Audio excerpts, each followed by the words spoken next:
I don't know how I got into this in the first place. I just woke up one day and just, I wasn't set out to do it. You understand? It just happened. You know what I mean? I was walking through town once and I seen the homeless guy, and I had a brand new pair of bloody boots someone had bought from America, Timberland boots. And to look at him, I thought, God, what can I do? And I had a pair of spare trainers in the car anyway, so I went back to the car, got my trainers and gave him my boots when I had on. You know what I mean? And it all started from there. Barrington was a great supporter of the Tilton Talk Show over the years. Here's a few clips from him and his team at the BHST. The Tilton Talk Show. That's where the government comes into it again. You understand what I'm saying? Like, say for instance, last week, we had Romanian people coming up. Yeah. They just come up for the food, they come up for the clothes, and you see them jump on the next bus. You got refugees coming to the country. They're giving them houses, they're giving them this, they're giving that. They haven't put nothing into the system, but they're getting out of the system already. There's guys here who fought in Afghanistan, fought in Iran, and they fought for the country, and they ain't getting nothing out of it.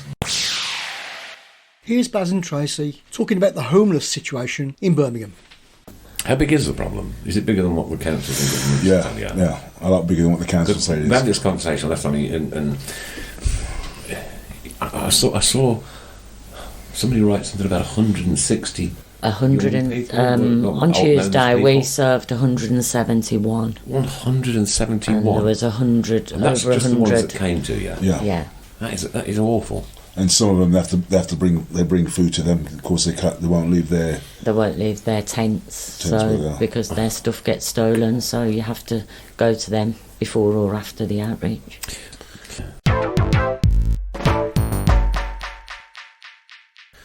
I should imagine the summer's almost as bad as the winter in some respects. Like when we had a summer like we had last year, and the heat, where do I take water from? It's because they're sleeping in their boots, so nobody steals them. And the feet are hot. They get trench foot. They get major foot problems, winter and summer. So last summer was really difficult because we were having to go out more with bottled water and changes of underwear, changes of socks. Do they get access to medical? They get basic medical care for people that come out with us, like a chiropodist. They're not registered with a GP. Makes you mad, doesn't it? It does. Sure does. It's all horrible system. What a horrible system. And how do you break the cycle? You need to address the issues of alcohol abuse and drug abuse first. They're not always on drink or drugs. When they come out on the street, they end up getting on drink and drugs once they're on the street. Yeah. Putting somebody that's been homeless into accommodation and giving them their benefit money to pay their rent, they're not going to do that because they've got alcohol and drug addiction. They need to put them into assisted living and teach them life skills. But if folks were put into assisted living right at the beginning of their tenure on the streets, so to say, and they have been used to living in a house and a home, they stand a better chance. Would that be nipping it in the bud and like... They stand a better chance if they get help with their addictions. Because if you give an addict their benefit money and out of that you've got to pay your rent and your bill, they're not going to pay the rent and the bills. That's why they keep coming back out on the street.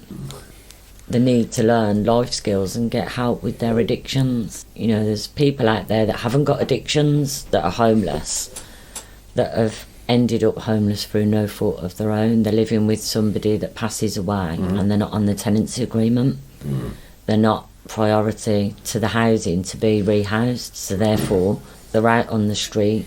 Private landlords won't take anybody who's on benefits, this universal credit because... Two wonderful words. Because they're not getting the rent paid directly to them. It's going to the tenants, so they're not taking on people that haven't got basically a full-time job and a checkable history. So that's created a worse problem for us now on the streets, because this universal credit, apart from the homeless people, we now have people that have gone onto universal credit and have not had any money for 2 months that are coming because they need a coat or they need toiletries or they need some of the other things that we supply, and we can't say no. How can you they need help. You can't just say, well, we do try and prioritise initially at the beginning of the evening street homeless, and then the other people can get whatever's left. Mark Adams their is saying ID. homeless can use the job centre as a carer address. No, that's not in Birmingham. It's not always that easy. If you haven't got ID, you can't make a claim. If you haven't got an address to have the ID sent to, it's a catch-22, and you It's sort like of. chicken and egg, isn't it? If you look on the internet, they say you can do this. You go out there and try and do it with homeless people and take them there, and it's not easy. Now, when the weather's cold, like when we have the bad snow, we're out like 3 times a week, and it absolutely hammers our fundraising. Now that the weather's not so cold and it's mild, our donations drop. So Yeah, our donations I see the cycle, only yeah. go up around November and December. We've got a couple of regular people that donate on a monthly basis, but other than that, till February, March, from Christmas, we're very lucky if we get 100 quid in our PayPal. Andrew Cave, I saw a friend of mine a couple of days ago in Worcester. He's got mental health issues plus other things. Also, his partner has been battling cancer for years, and he was telling me they have cut the benefits by 75%. He was about to go shoplifting, but I stopped him by buying his shopping for him because I didn't want him to get into trouble. That unfortunately, we've got homeless people in wheelchairs. The Tilton Talk Show. Ray Hobber, sorry if I missed it, but how did you both get involved with this? This is we were invited to serve with some friends of Barrington's that serve hot food. Yeah. Well, we're invited first by Midland Langer. That's some of the Sikh guys what do most of the food all around the country. Oh yeah. And they're out like 7 nights a week. I got invited to come out and feed the homeless with them. And I got there the first night and I went, bloody hell, I didn't realise there was so much people around. And the worst thing about it, I seen a couple of friends from school in the queue as well. Right. So did you come out with me that night? We went. I came out with that night. And I said to the wife when we got back in, I says, we need to do something, but obviously we can't do the food. We'll start closing them, do closing toiletries and things like that. And that's where it all started. Right, okay. It went mental. Jess McDonald, get Buzz in a bra and a thong and do a car wash. That'd be nice. Wouldn't be the first time. He didn't say no, did he? He did that for cancer research. Did that ya? one went wild online.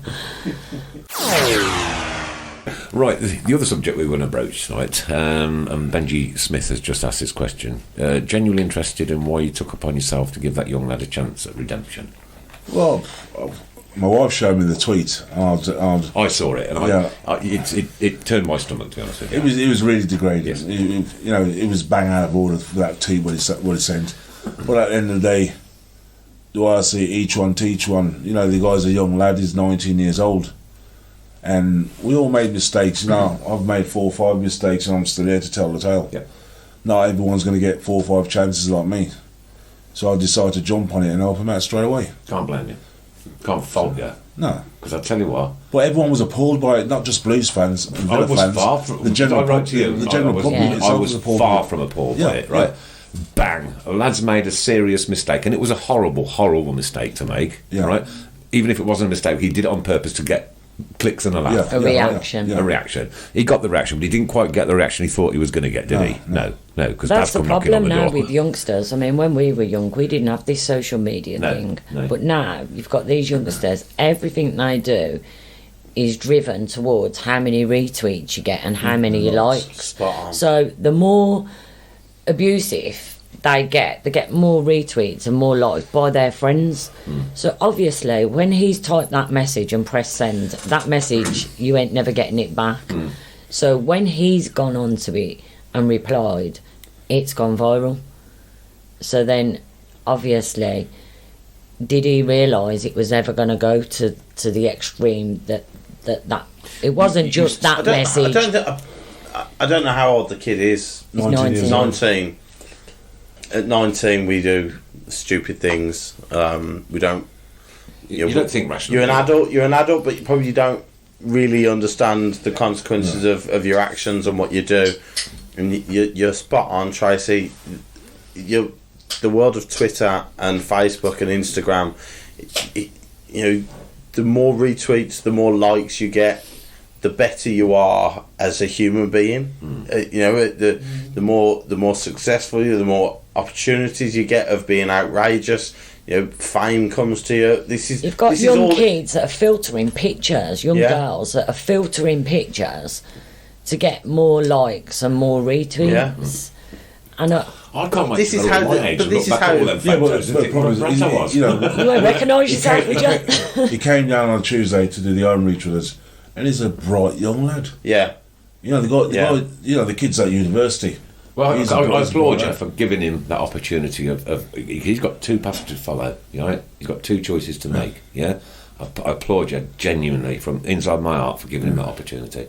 In between And his spreading the studies, he word. will be coming. That's just not one night he's coming out. yeah. In between his studies, he will be coming out. So let's not persecute the lad. He did what he did, right? Yeah. Okay, his time for redemption is now, but he's got to put his feet where his. He showed a lot of remorse for it, didn't he? He did, Yeah. and he's continued to keep in touch with Barrington. It wasn't just, I'll just turn up and do this and hopefully it'll go away. He's continued to keep in touch. When he's home from his studies, he'll be coming out with us again.